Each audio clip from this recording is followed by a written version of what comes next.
Audioton mempersembahkan audiobook novel Suamiku Ternyata Seorang Presdir yang ditulis oleh autor Picisan Imut. Pengisi suara Eve. Bagian 19 yang terjadi sebenarnya. Selamat mendengarkan. Seorang wanita tengah menatap lurus ke depan sembari melamun dalam kesendiriannya, mengamati buliran hujan yang terus turun, sehingga memunculkan embun di dinding kaca tepat di depannya berdiri. Sementara layang senja sama sekali tak nampak mencuatkan sinar jengganya, akibat tertutup tepukan awan hitam yang semakin pekat menutupi langit ibu kota. Fiona melipat satu tangannya di depan dada, sementara satunya tertekuk menopang dagu. Aku sudah beristri. Sekilas suara pria yang ia cintai kembali terngiang. Apa yang ia dengar tadi seolah mematahkan harapannya.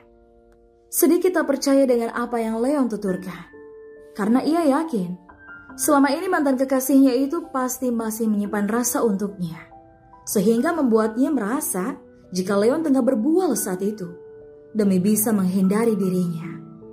Namun kembali ingatannya tertuju pada beberapa waktu sebelumnya, di mana dia melihat seorang wanita berada di dalam mobil yang seperti bukan mobil milik Leon.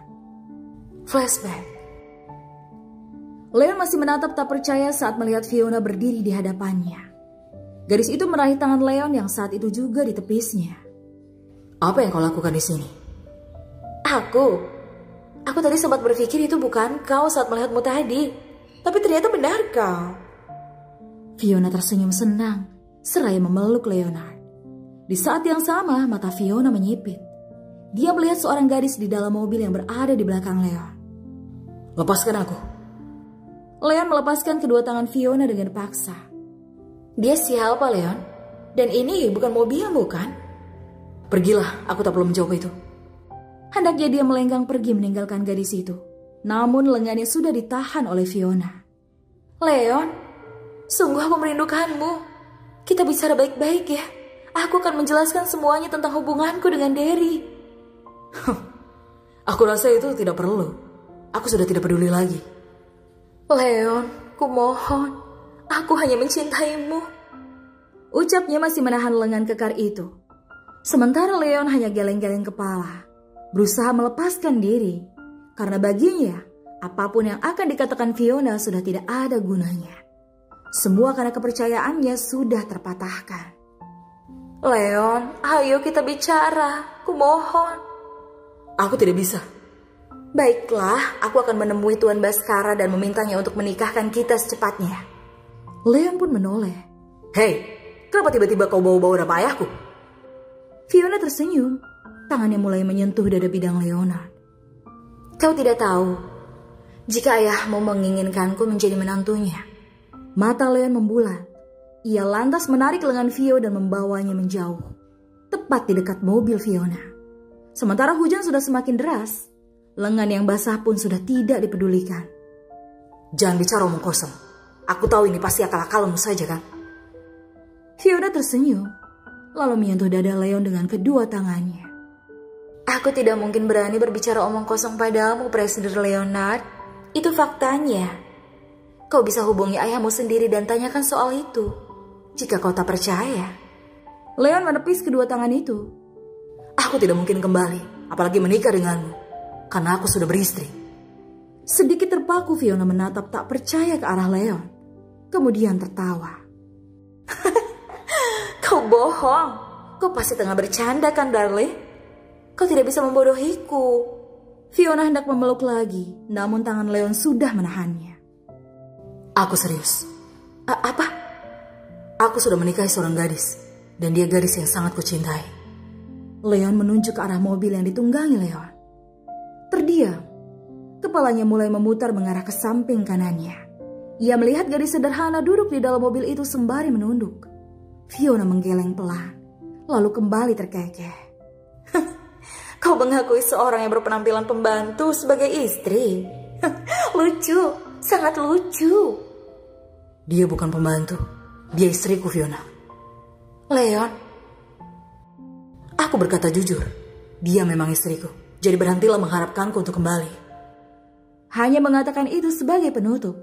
Selebihnya Leon langsung melenggang pergi. Tidak, Leon. Fiona berusaha menahan, namun pria itu terus saja melangkahkan kaki pergi menjauh. Leonard! Sementara tubuh pria itu sudah mulai masuk ke dalam mobil, dan mobil pun melaju. Flashback off. Menghentak kesal Fiona saat mengingat kembali hal barusan, sehingga membuatnya kembali berpikir, dia bukan wanita yang setara dengan Leon. Leon tidak mungkin menikah dengan gadis seperti itu kan? Tidak mungkin penggantiku sekelas dia. Iya, dia pasti sudah membayar gadis itu untuk melakukan sandiwara. Fiona terkekeh sendiri. Fiona merasa dirinya tidak mungkin sebodoh itu percaya dengan perkataan Leon. Ya, benar. Leon pasti tidak bersungguh-sungguh. Sebegitu sakit hatinya kau Leon, sampai kau menyewa seorang gadis rendahan untuk menjadi istri bohongan. Gadis itu meraih champagne di sebuah meja kecil, lalu menenggaknya dalam sekali teguk. Aku tidak sebodoh itu. Aku harus mencari tahu siapa dia. Dia kembali meletakkan gelas kosong tersebut ke tempat semula, sementara pikirannya masih berkubang pada gadis sederhana itu. Di rumah Kinara, waktu sudah menunjukkan pukul 10 malam, sementara demam Leon malah justru semakin tinggi. Ada rasa tak tega bercampur panik menghinggapi suasana hati Kinara, yang masih setia menemani sang suami dengan handuk basah yang ia letakkan di keningnya. Sementara rintihan kecil dari bibir Leon terus saja keluar. Gadis itu mengusap wajah Leon yang berkeringat. Bagaimana ini? Demamnya terus tinggi seperti ini. Air, rintih Leon. Kinar pun sigap meraih gelas berisi air mineral di dekat meja sebelah ranjang Leon. Lalu mengangkat kepala pria itu dengan satu tangan dan menahannya. Suara tegukan air yang masuk ke kerongkongan membuat Leon sedikit lebih segar. Bahkan satu gelas air itu pun habis diminumnya. Kinar kembali merebahkan kepala sang suami sirinya itu, lalu meletakkan gelas itu lagi. Kinar. Iya, Mas. Di sini saja ya. Kumohon tetap di sini. Leon memegangi lengan Kinar, seolah tak ingin melepaskannya. Iya, Mas. Kinar berpikir hanya menunggu demam Bastara turun dan beliau bisa tidur nyenyak. Maka ia bisa kembali keluar dan tidur di kamarnya. Sedikit ragu, tangan Kinar terangkat. Ia mengusap kepala Bastara agar pria itu bisa segera tertidur dengan nyenyak. Mata sendunya pun terus melihat garis wajah sang suami. Dengan penuh keprihatinan, ia tak bisa mendeskripsikan perasaan apa yang saat ini tengah ia rasakan. Yang pasti, ia pun seolah tidak ingin beranjak dari sebuah kursi plastik yang ia duduki dan memilih untuk menjaganya sepanjang malam. Bersambung.